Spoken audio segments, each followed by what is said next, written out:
Yes, thank you. Augustin Palokaj from Jutarnji List.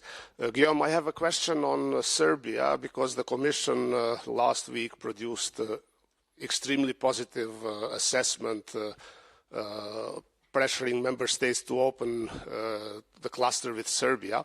Among others, you stated that Serbia is constructively engaged in normalization with Kosovo.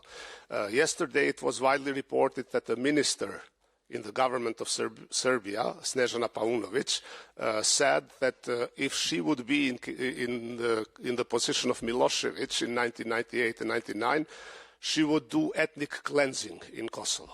So you continue to ask leaders in the region, politicians, to work for reconciliation, but then you don't react when such a statement comes from the government minister, from a government which you consider to be committed to European future. I'm asking this because there were several rulings from the war crime tribunals that Serbia did commit ethnic cleansing in Kosovo. So what is your reaction to this?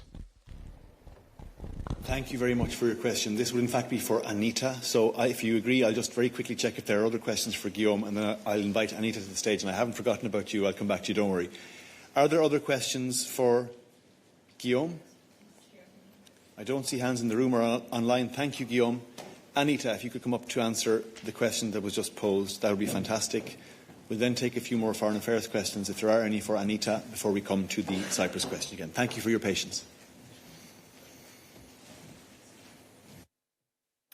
Thank you, Augustine. On this, we will not comment on comments, obviously, but I will be happy to give you our main position. And the key principle is that there should be no place, and there is no place in Europe for rhetoric justifying and advocating for ethnic cleansing.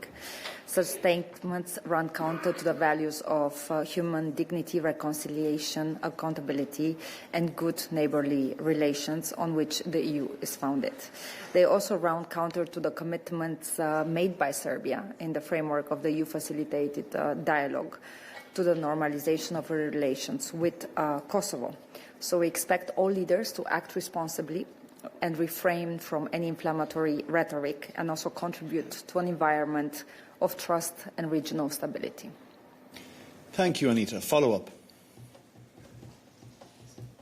Yes, thank you, Anita, for your answer. I mean, I don't understand what do you mean when you say there is no place for you in Europe for those statements. Commission every year in the anniversary of Srebrenica repeats that there is no place for denial of genocide in Srebrenica. You said this last week again. So what does it mean in practice? Because Serbia is in Europe, is a candidate country.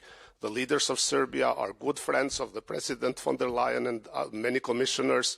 So what in practice means when you say that there is no place in Europe for denial of crimes, glorification of war criminals, denial of genocide, and so on? Because I'm sorry, but I cannot understand what's your point.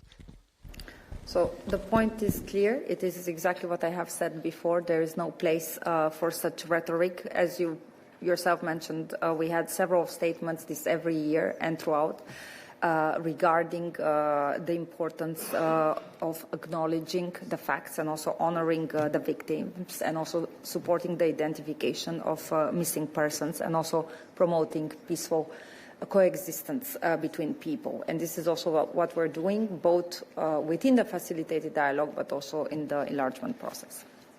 Thank you very much, Anita. Do we have other questions on this topic for Anita?